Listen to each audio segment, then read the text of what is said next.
بسم اللہ الرحمن الرحیم۔ اس میں آیا ہے کہ رمضان المبارک کے لیے حدیث ہے کہ اللہ تعالیٰ رمضان میں ہر گناہگار کو معاف کر دے گا، ہر اہل قبلہ کو معاف کرے گا۔ اہل قبلہ وہ ہے کہ جو قبلہ جس سے منسوب ہے نا اس پر یقین رکھنے والا ہو، وہ ہے اہل قبلہ، قبلے کا اہل۔ اللہ تعالیٰ ہر اہل قبلہ کو معاف کرے گا سوائے 3 لوگوں کے۔ حدیث میں پہلا یہ کہ آقِ والدین، جو آقِ والدین ہیں اللہ اسے رمضان میں بھی معاف نہیں کرے گا۔ اور صادق علیہ محمد نے فرمایا کہ کچھ لوگ والدین جن سے راضی جاتے ہیں، مرنے کے بعد والدین انہیں عاق کر دیتے ہیں، اس لیے کہ وہ مرنے کے بعد والدین کے حق کو ادا نہیں کرتے، ان کی قبر پہ نہیں جاتے، ان کی جانب سے ایصال ثواب نہیں کرتے۔ اور کچھ والدین وہ ہوتے ہیں جو دنیا سے اپنی اولاد سے ناراضی جاتے ہیں لیکن مرنے کے بعد راضی ہو جاتے ہیں۔ یہ حدیث سنا رہا ہوں آپ کو، اس لیے کہ وہ اپنے ماں باپ کے قرضوں کو ادا کرتے ہیں، ان کی جانب سے نماز پڑھواتے ہیں، روزہ رکھواتے ہیں، ایصال ثواب کرتے ہیں، والدین عالم برزخ سے ان سے راضی ہو جاتے ہیں۔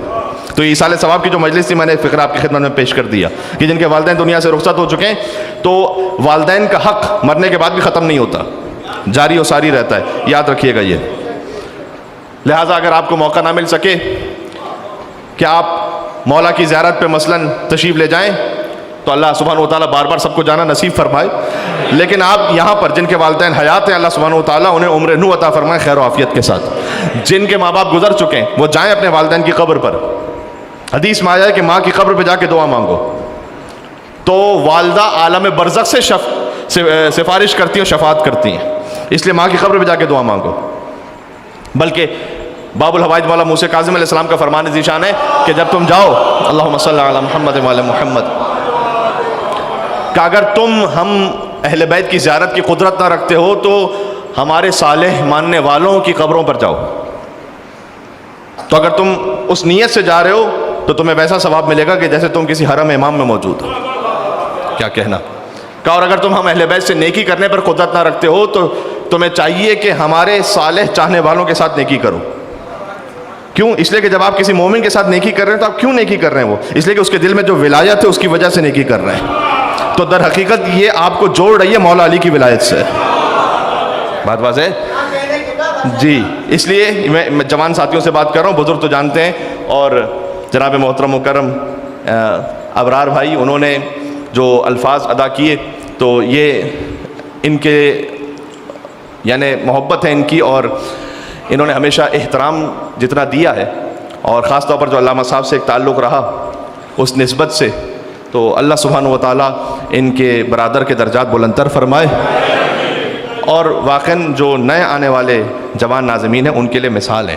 تو میں اتنا عرض کرنا چاہتا ہوں کہ ہمیں اپنے بزرگوں کو یاد بھی رکھنا چاہیے، اور ان کے احسانات، وہ جو ان کے احسانات ہیں اس بنیاد پر آج ہم لا الہ الا اللہ محمد رسول اللہ علی ولی اللہ کہنے کے قابل ہوئے ہیں، ذہن میں رکھیے گا۔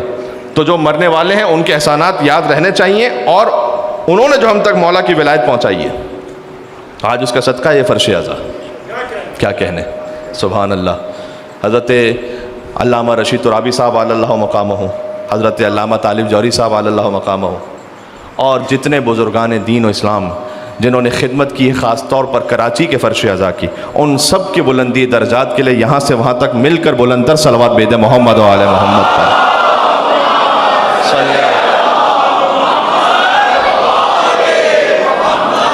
وعجل فرجہ۔ تو آپ اہل بیت علیہ السلام کی زیارت پر جب نہ جا سکیں تو جائیں ان کے صالح چاہنے والوں کی زیارت پر۔ مولا نے فرمایا کہ اگر تم ہم سے نیکی نہیں کر سکتے تو ہمارے چاہنے والوں کے ساتھ نیکی کرو۔